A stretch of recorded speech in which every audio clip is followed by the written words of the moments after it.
I have a series of teachings that I taught for over a year and a half to my congregation and here on this radio broadcast. And it's been my intention to put these things in print and make it in the form of a book. But that's another story. You pray for me and give me the time and the encouragement to get this done, because it's a very important teaching.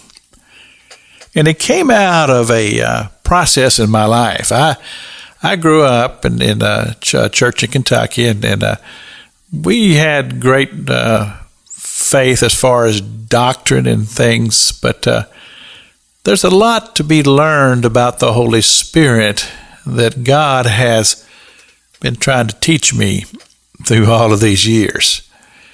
And I found that sometimes there's confusion about who the Holy Spirit is and what His work is and what He seeks to do. And in the process of this teaching, I came to Paul's letter to the Corinthian church. And if you've ever read the book of 1 Corinthians, you'll find that he's dealing with a church that he founded, and that he invested much of himself into this church. I mean, time and prayer, literally carving out a congregation in the midst of a very, very wicked city. And he had this group of believers, and then he had departed, and he found out that there were some immoral things going on in that church, and he wrote this letter to correct these things. And in the process of this letter, he began to talk about the work of the Holy Spirit.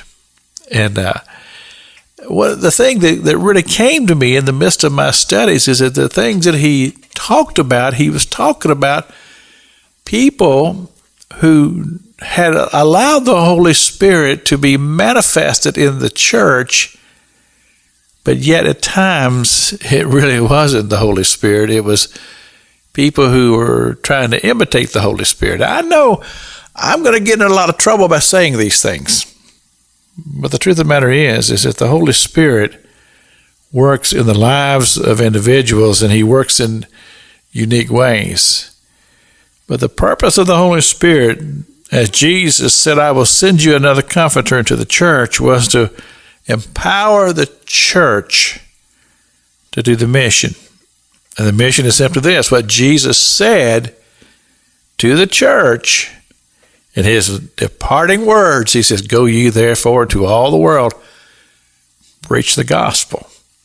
And then He said, but wait until you have been endued with power from on high.